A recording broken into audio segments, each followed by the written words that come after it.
This is Live for Love TV. Live for Love TV. Yes, I am. One step more. One step more. One step more. Until you reach your goals. One step more. Save them soul. One step more. One step more. How good it is to reach the Live for Love TV. This is Live for Love TV. Live for Love TV.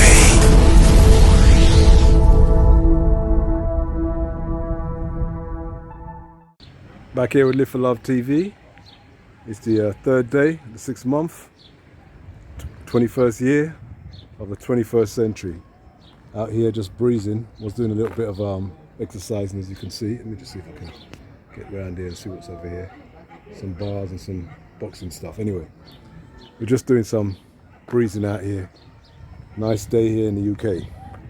Today I want to talk about money, our relationship with it, and why so many people have such a negative relationship with money. And whether people want to admit it, there's so many ways to talk about money.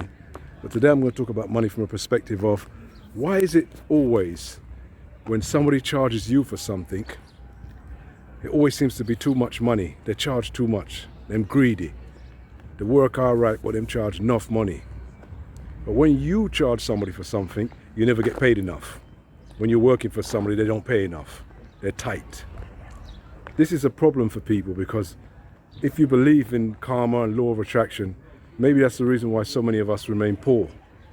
Because we don't wish for other people what we wish for ourselves.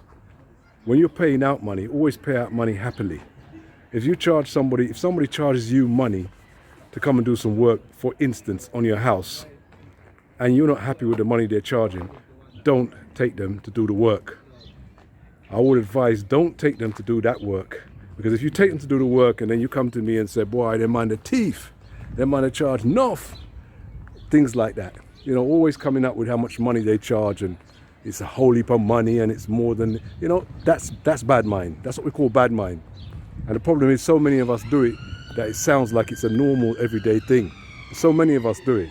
We have a problem with what other people earn when it comes to what we're paying out, but we don't have a problem with how much we're charging someone. So if we was a fair human being, I would say, that's why I talk about money on this one. If we were fair human beings, we'd be just the same when we give out and when we receive. We'd be happy to pay the £500 to get our painting and decorating done on one room. Why not? The work's good, work's quality. If he deserves it and you think he's good, you can't get him for cheap because somebody else can come and do it for £50 and you'll never be happy. So whenever you're paying out money, whenever you're considering somebody else's pocket, think of it as if it's your pocket. Think of it as if the same way you'd feel, because energy, all these words that we use, whether it's money and words, it's all energy. And if you're putting out this negative energy into the universe about money and your relationship to it, then I'm telling you, it's not coming back to you. And it's not going to come back to you very quickly. It's going to come back slower and slower, and things are going to get harder and harder. And constantly people who are of low pocket, of low income, seem to think that rich people did something wrong. Sometimes I hear people say things like, boy, I threw him mother left him money, you know. I threw barrel come down, or threw this way, him have this, and threw this. So what? Anyhow he gets it, that's how he got it. He didn't steal it, did he? No, but for some reason it's almost like he didn't do anything to earn it. So what?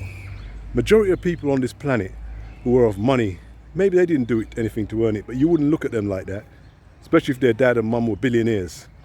But when your local people get something, regular people, everyday friends, get something, or you see them with the money, or they find somebody who's got money, a partner, you're quick to say, I true the woman we're married. I true somebody, I true this or that. That's bad mind. Because some people talk about other people are bad mind and don't realize we all have touches of bad mind. And until we come out of it, it seems to be a state that people don't even realize they're in. So when it comes to money, try and have a good relationship with money. And not just money, your own money, with other people's money too.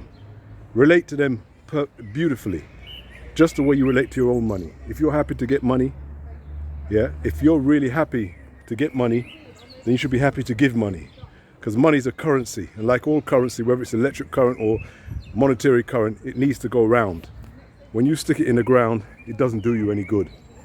Reminds me of the story in the Bible about the talents, the man who had 5 and 4, 3, 2 and 1. Remember? And the one who had 1 put it in the ground when God gave it to him. And what did he do? He gave God back that 1, and God took it away from him and gave it to the man who had 5, because he had returned 5 from what he had been given. So God gave him who had hardly any to the man who was basically rich compared to him. Nobody would say God didn't make a mistake on that one. There's a lesson in that story. The lesson is that things need to be, currency needs to go around. You need to be free. Just as free as you want money to come into you, it must be happy for it to go out. Don't say, oh, I want it to come in quickly, but I want it to go out slowly. That's not correct. That can't be correct. That's not free flowing. So you want to have a good relationship with money. I want to have a good relationship with money. And Live for Love TV, as I said, we grow together and we work together. So that was Live for Love TV today, on this day, the 3rd day of June 2021. See you again.